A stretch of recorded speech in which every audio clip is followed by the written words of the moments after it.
ওয়ালাইকুম, আশা করি সবাই ভালো আছেন। আমরা পলই মাছের কোপ্তা করব। 500 গ্রাম পরিমাণে দুটো বড় পলই মাছ নিয়েছি।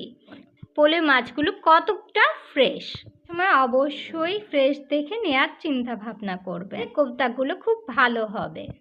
এবার আমরা পলই মাছের আঁশ খুব ভালোভাবে ছাড়িয়ে নেব। মাছের আঁশ আমি খুব ভালোভাবে পরিষ্কার করে ধুয়ে নিয়েছি। আর মাছের পাশে যেগুলো আছে সেগুলো খুব ভালোভাবে কেটে নেব কাঁচির সাহায্যে। কাঁচি দিয়ে পাশের অংশগুলো ফেলে দেওয়ার পরে এরপরে আমরা একটা ছুরির সাহায্যে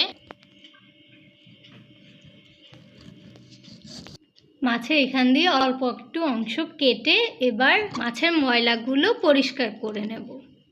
এরকম একটা শিলের মধ্যে নিয়ে আমরা মাছগুলো খুব ভালোভাবে ছেঁচে নেব। ভালোভাবে শিল দিয়ে বেটে নেওয়ার পরে আমরা এভাবে মাছের চামড়া থেকে মাছগুলো আলাদা করে নিয়েছি। ঠিক এভাবে সবগুলো মাছ ছাড়িয়ে নিতে হবে।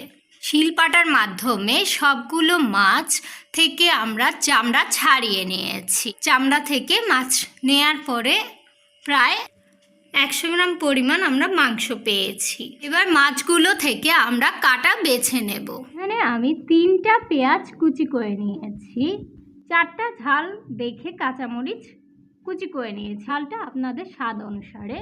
এবার পেঁয়াজ কুচিগুলোর মধ্যে মাছের যে আগে থেকে কাটা বেছে রেখেছিলাম সেগুলো দিয়ে দিচ্ছি। কাঁচামরিচ কুচিগুলো দিয়ে দিয়েছি। 1/2 চা চামচ পরিমাণ হলুদের গুঁড়ো, 1 চা চামচ পরিমাণ ধনিয়ার গুঁড়ো, লবণ স্বাদ মতো দিয়ে ভালোভাবে মেখে নেব। আগে থেকে ছাড়িয়ে রাখা চামড়ার মধ্যে আমরা এবার মাছগুলো দিয়ে দিচ্ছি। দেওয়ার পরে ঠিক এভাবে রোল করে নিয়ে মাছের মতো শেপ দিয়ে দেব। এবার একটা প্যানে পর্যাপ্ত পরিমাণ তেল নিয়ে তেল গরম হয়ে আসলে আমরা মাছগুলো দিয়ে দেব। এক পাশ হয়ে আসলে অপর পাশ উল্টে দিতে হবে। চুলার আঁচ মিডিয়াম থেকে হাইয়ের মধ্যে রেখে মাছগুলো ভাজবেন, নয়তো মাছগুলো পুড়ে যাওয়ার সম্ভাবনা রয়েছে।